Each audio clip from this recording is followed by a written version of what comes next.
Guys as of consent की यहां पर बात हो रही है, एज ऑफ कंसेंट। तो होता यह है कि आप जानते हैं गाइस कि हमारी कंट्री के अंदर, और स्पेशली अगर फॉरेन कंट्रीज की अगर हम लोग बात करें, तो फॉरेन कंट्रीज के अंदर एक पर्टिकुलर टाइम पर, जैसे आपको पता होगा कि जब बच्चे जो है वो स्कूल वगैरह अपना फिनिश कर लेते हैं फॉरेन कंट्रीज के अंदर, तो वो सेपरेट हो जाते हैं अपने माँ बाप से, राइट। वो अलग से जो है वो कमाने लगते हैं, अलग से खाने लगते हैं, अलग से रहने लगते हैं, अपना घर छोड़ देते हैं। तो ये वाली बात आपने कई बार सुनी होगी, राइट। तो कुछ इसी प्रकार का ये टॉपिक है पेरेंट्स के कंसेंट को लेकर, कि किस एज तक जो है वो एक बच्चे जो है वो अपने पेरेंट्स के अंडर जो है वो रहते हैं। यानी कि कोई भी अगर कुछ ऐसा एक्ट होता है, कोई भी ऐसी एक्टिविटी या क्राइम की अगर हम लोग बात करें, किसी प्रकार के हरासमेंट वगैरह की, तो उसमें पेरेंट्स की जो है वो पहले सुनी जाती है, फिर बच्चे की जो है वो सुनी जाती है। तो वही चीज हम लोग को ये एज ऑफ कंसेंट से रिलेटेड देखने को मिलता है। तो फिलीपींस ने रेस कर दी है एज ऑफ सेक्सुअल कंसेंट को। पहले 12 साल हुआ करती थी, अब ये 16 साल जो है वो कर दी गई है।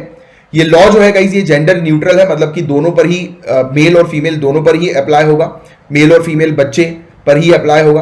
और अभी तक it had one of the lowest age of consent in the world. अभी तक का सबसे लोएस्ट एज ऑफ कंसेंट है ये पूरे दुनिया भर में। रफली 1 in 5 children experiencing sexual violence. तो आप जानते हैं गाइस कि 5 में से एक बच्चे जो है वो आज की डेट में सेक्सुअल ऑफेंस जो है या सेक्सुअल वायलेंस जो है वो फेस करते हैं।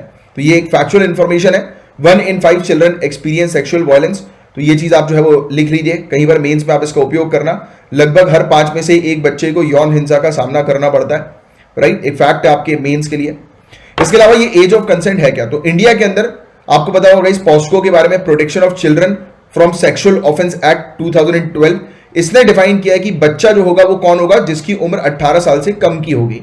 Hence engaging in sexual activity with a child is considered sexual assault. तो 18 साल से कम की उम्र के कोई भी मेल या फीमेल जो चाइल्ड है, बच्चा है, बच्ची है, उनके साथ अगर कोई भी मतलब सेक्सुअल एक्टिविटी में इन्वॉल्व होगा तो उसको सेक्सुअल असॉल्ट ही कंसिडर किया जाएगा, राइट। तो ये एक डेफिनेशन हम लोग को देखने को मिलती है। अब डिमांड है एज ऑफ कंसेंट को भी रिव्यू करने की इंडिया के अंदर, राइट। तो काफी सारे केसेस में सेक्सुअल असॉल्ट जो हम लोग को देखने को मिलता है वो रिपोर्ट किया जाता है पुलिस को, राइट। और किसके तहत, पॉस्को एक्ट और दूसरे कानून के तहत जब भी कोई सेक्सुअल असॉल्ट का केस होता है तो रिपोर्ट किया जाता है पुलिस को। और जब बात आती है 16 से 18 साल के बच्चों की, तो जनरली ये उनके पेरेंट्स जो है वो रिपोर्ट करते हैं। वो खुद रिपोर्ट नहीं करते, ये उनके पेरेंट्स रिपोर्ट करते हैं, यानी कि पेरेंट्स की सहमति के साथ ही जो है वो रिपोर्ट जो है वो फाइल होती है। इंडिविजुअल रिपोर्ट जो है वो बच्चे जो है वो खुद से फाइल नहीं करते हैं, राइट। तो ये चीज हम लोग को देखने को मिलती है। इसलिए इसको फिलीपींस के केस में ये अभी जो है वो 12 साल से बढ़ाकर 16 साल कर दिया गया है। और ये बताया जा रहा है कि ये मतलब बहुत ही कम है, लोएस्ट एज ऑफ कंसेंट जो है वो हम लोग को देखने को मिल रही है पूरे दुनिया भर में, राइट। तो ये एज ऑफ कंसेंट जो होनी चाहिए वो बढ़नी जो है वो चाहिए, राइट। कि मतलब जिससे, या फिर आप ये कह सकते हैं कि एज ऑफ कंसेंट जो है, आप ये भी कह सकते हैं कि इससे अगर आप कम भी कर दो, जैसे कि 12 साल से इनको जो है वो 16 साल किया गया है, मतलब कुल मिलाकर की इंडिपेंडेंस जो है वो दी जा रही है एक प्रकार से, कि इस उम्र के बाद से जो भी केसेस अगर आते हैं तो उसमें, क्योंकि देखो क्या होता है, एक मैच्योरिटी का भी पीरियड हम लोग को देखने को मिलता है, राइट। कि एक बच्चे जो है उनको 16 साल, 15 साल, 14 साल, हालांकि आजकल तो ऐसा हो गया है कि बच्चे जो है वो समझदार हो गए हैं, अवेयरनेस क्योंकि इतनी ज्यादा जो है वो बढ़ गई है, बट बच्चों को पता नहीं होता है कि उनके साथ जो है वो किस प्रकार की घटना हो रही है। काफी सारे ऐसे घटिया लोग जो हम लोग को देखने को मिलते हैं कि जो बच्चों को जो है वो टारगेट करते हैं, और बच्चे बेचारे मासूम, उनको पता ही नहीं है कि उनके साथ जो है वो क्या हो रहा है, वो किस चीज के जो है वो शिकार हो रहे हैं, राइट। तो ऐसी चीज में, ऐसी घटना के दौरान हम लोग को देखने को मिलता है कि कई बार ना बच्चे पेरेंट्स को बता पाते हैं, ना इवन पेरेंट्स है वो समझ पाते हैं। तो इसलिए एफआईआर वगैरह जब फाइल होती है, पुलिस थाने में रिपोर्ट जब दर्ज की जाती है, तो पेरेंट्स की सहमति के साथ जो है वो चीज होती है कि बच्चे जो है, क्योंकि पेरेंट्स जो है वो कौन है, उनके गार्जियन हम लोग को देखने को मिल रहे हैं, इसलिए इसको एज ऑफ कंसेंट जो है वो कहा जाता है, राइट। कि ये बच्चे जो है वो अगर रिपोर्ट फाइल करेंगे तो उनके पेरेंट्स की सहमति के साथ, कंसेंट के साथ हम लोग को देखने को मिलेंगे, राइट। तो ये चीज है। और दूसरी, ये एक पर्टिकुलर चीज हो गई क्राइम के केस में।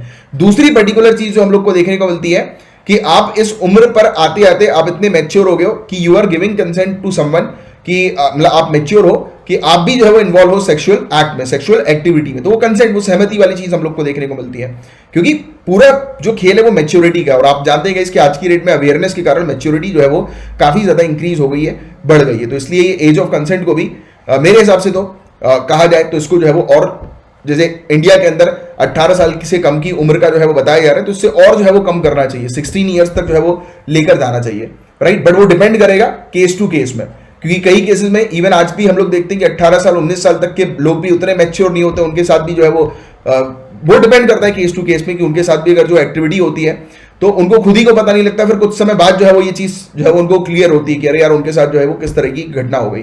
बट फिर भी धीरे धीरे करके अवेयरनेस जो हमारे यहाँ बढ़ती जा रही है, तो उससे काफी ज्यादा जो है वो फायदा मिल रहा है, राइट। तो ये चीज है, इसलिए रेलिवेंट क्वेश्चन ये है कि वेदर अ टीनेज गर्ल और बॉय गिव फ्री कंसेंट, क्या उनको पूरी तरह से कंसेंट जो है वो देना चाहिए कि नहीं देना चाहिए, स्वतंत्र सहमति जो है वो देनी चाहिए कि नहीं देनी चाहिए। तो ये एक बड़ा क्वेश्चन जो है वो बनता है, क्योंकि वही चीज मैंने भी आपको एक्सप्लेन करी कि मैच्योरिटी लेवल जो होता है वो कुछ लोगों में अर्ली एज में आ जाता है, कुछ लोगों में काफी लेट जो है वो आता है, और जिस एज में लेट आता है तो कई बार वो काफी सारी गलत एक्टिविटी के शिकार भी जो है वो बन जाते हैं, राइट। और रिकॉर्ड ने ये भी बताया कि काफी केसेस में गर्ल्स जो है, देखिए, girl turn hostile because the sexual act was not against their will. कई बार गर्ल जो हम लोग को देखने को मिलती है कि वो हॉस्टाइल हो जाती है, लड़कियां जो है वो मतलब उसके अंडर आ जाती हैं, राइट, प्रतिकूल जो है वो हो जाती हैं, क्योंकि यौन संबंध उनकी इच्छा के विरुद्ध नहीं बनाए गए होते हैं, राइट। तो ये चीज हम लोग को देखने को मिलती है, राइट। बहला फुसला के कई बार काफी सारी चीजें होती हैं जिससे कि आरोपी जो होता है वो एविडेंसेस जो है वो शो कर देता है कि मैंने जो है वो सहमति से ही किया सामने वाली की, तो वो भी एक इशू हो जाता है। फिर बाद में जब वो मैच्योर होते तब समझ में आता है कि उनके साथ जो है वो क्राइम हो गया, उनके साथ जो है वो घटना घट गई, राइट। तो ये चीज है। और आज की डेट में जैसे सोशियो कल्चर एनवायरमेंट जो है वो चेंज होता जा रहा है, तो उसमें हमें देखने को मिल रहा है कि टीनेजर्स भी सेंसिबल होते जा रहे हैं, अंडरस्टैंड कर रहे हैं बिकॉज ऑफ अवेयरनेस। वही चीज मैंने आपको बताई कि अवेयरनेस के कारण उनको पता लगते जा रहा है कि यार कि उनके साथ जो हो रहा है वो गलत हो रहा है। जो होता है ना कि टच की अगर हम बात करें, और ये सब चीजें बचपन में ही बच्चों को सिखानी चाहिए कि what is good touch and what is bad touch. तो you guys also know about these things, कि वो क्लियरली सामने वाले का इंटेंशन जो है वो समझ में आ जाता है कि यार कि जिससे आप बात कर रहे हो कि उसका इंटेंशन जो है वो क्या है। तो वो ये सब जो स्कूल के अलावा ये सब चीजें घर में पेरेंट्स को जो है वो बच्चों को बतानी चाहिए, क्योंकि हमारे यहाँ हमारा कल्चर जो है, आप जानते हैं कि हमारे कल्चर में ये सब चीजें जो है वो डिस्कस नहीं की जाती हैं। हम अपने कल्चर का नाम जो है वो सामने लेते हैं कि अरे नहीं, अच्छा नहीं लगेगा बच्चों के साथ ऐसी कैसी बात करना।